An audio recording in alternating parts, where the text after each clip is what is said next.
Hola, hola, sean todos bienvenidos una vez más a un nuevo episodio de este podcast de Historia Viva. Hoy vamos a hablar de un hecho que marcó para siempre la historia de Colombia, un episodio que nos recuerda hasta dónde puede llegar la injusticia y la violencia cuando los intereses del poder se ponen por encima de la vida humana. Hoy vamos a hablar de la masacre de las bananeras ocurrida en 1928 en Ciénaga, Magdalena. Colombia en las primeras décadas del siglo XX era un país profundamente desigual. La mayoría de la población vivía en el campo, en condiciones de pobreza, mientras una élite política y económica controlaba las decisiones nacionales. En el Caribe, particularmente en la zona del Magdalena, se había consolidado un cultivo que prometía riqueza, el banano. Pero esa riqueza no era para todos. Quien realmente dominaba la producción y exportación del banano era una empresa estadounidense, la United Fruit Company, conocida en toda América como la Mamita Yunay. La United Fruit no era una empresa cualquiera. Era un verdadero imperio, poseía tierras, ferrocarriles, puertos y hasta influencia directa en los gobiernos. En Centroamérica la llamaban la dueña de repúblicas, porque donde ponía sus negocios dictaba también las reglas del juego político. En Colombia controlaban prácticamente toda la zona bananera del Magdalena. Pero, ¿cómo vivían los trabajadores de la United Fruit? Miles de campesinos y jornaleros llegaban a la zona en busca de empleo, pero lo que encontraban era explotación, jornadas de 12 y hasta 14 horas, sin descanso dominical, sin seguridad social, sin derechos. La compañía además les pagaba muchas veces con vales, no con dinero. Esos vales solo podían gastarse en las mismas tiendas de la empresa. Era un círculo de dependencia que mantenía a los trabajadores siempre endeudados. Las viviendas eran ranchos miserables, sin agua potable, sin servicios. La situación era tan precaria que hasta la salud dependía de improvisados dispensarios. Y como si fuera poco, la empresa se negaba a reconocerlos como empleados directos. Legalmente eran contratistas, lo que le permitía a la compañía evadir toda responsabilidad. La situación llegó a un límite en 1928. Ese año los trabajadores organizados en sindicatos presentaron un pliego de peticiones a la United Fruit. Pedían cosas que hoy todavía son motivo de lucha en Colombia. Jornadas de 8 horas, descanso dominical obligatorio, reconocimiento como empleados directos, pago en dinero, no en vales, seguros colectivos obligatorio, indemnización por accidentes de trabajo, viviendas dignas y atención médica. Nada exagerado, eran condiciones mínimas de dignidad, pero la compañía se negó a negociar. El 12 de noviembre de 1928 comenzó la huelga.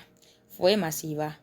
Se calcula que más de 25.000 trabajadores dejaron de cortar banano y se concentraron en Ciénaga y pueblos cercanos. La huelga paralizó la producción y el gobierno de Miguel Abadía Méndez, en lugar de servir como mediador, se puso del lado de la United Fruit. Y aquí entra un factor clave. Estados Unidos presionaba directamente al gobierno colombiano.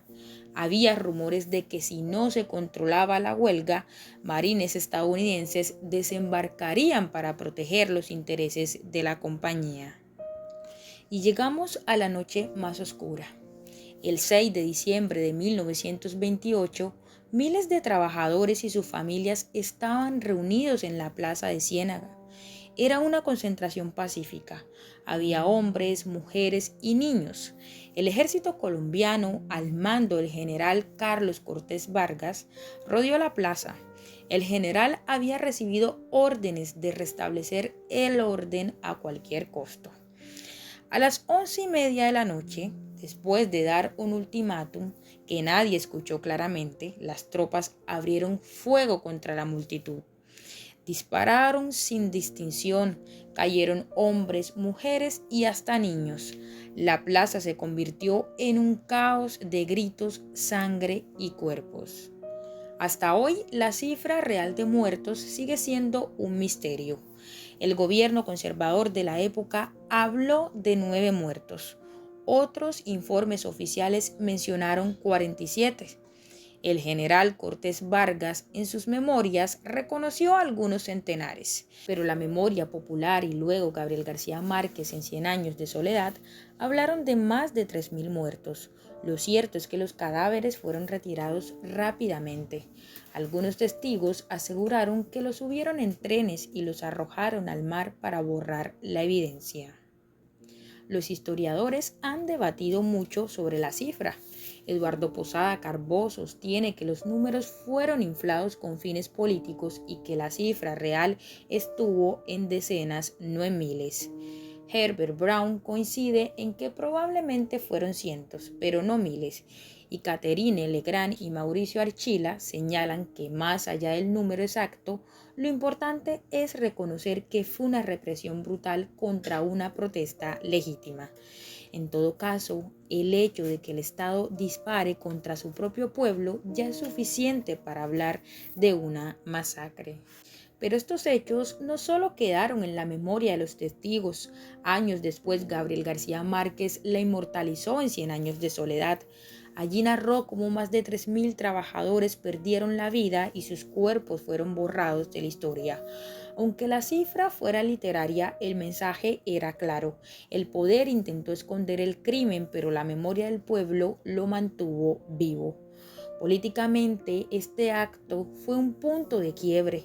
El gobierno conservador quedó profundamente desprestigiado. En 1930 los liberales volvieron al poder y en los años siguientes empezaron a aprobarse leyes laborales que recogían en parte las peticiones de los huelguistas de 1928. La masacre de las bananeras es un espejo de lo que somos como país. Nos recuerda que la justicia social casi siempre ha sido respondida con resistencia, que los trabajadores tuvieron que dar su vida por derechos que hoy consideramos normales y que muchas veces el Estado ha estado más cerca de proteger intereses económicos que de proteger a su gente. Nada desconectado con la realidad que hoy vive Colombia. Tal vez nunca sepamos si fueron decenas, cientos o miles los muertos, pero eso no borra el hecho. El 6 de diciembre de 1928, el Estado colombiano terminó con su propio pueblo para defender una multinacional extranjera. Y lo más importante, nos recuerda que la memoria no se mata. La masacre sigue siendo símbolo de lucha, de dignidad y de resistencia. Hasta aquí este episodio sobre la masacre de las bananeras, un hecho que pasó hace casi 100 años, pero que todavía nos habla de la Colombia de hoy. Y te dejo con una pregunta. ¿Crees que como país aprendimos algo de esa tragedia o seguimos repitiendo la misma historia con otros nombres? Ya saben, no olviden dejarme su comentario y recuerden suscribirse al canal y activar la campanita de notificaciones.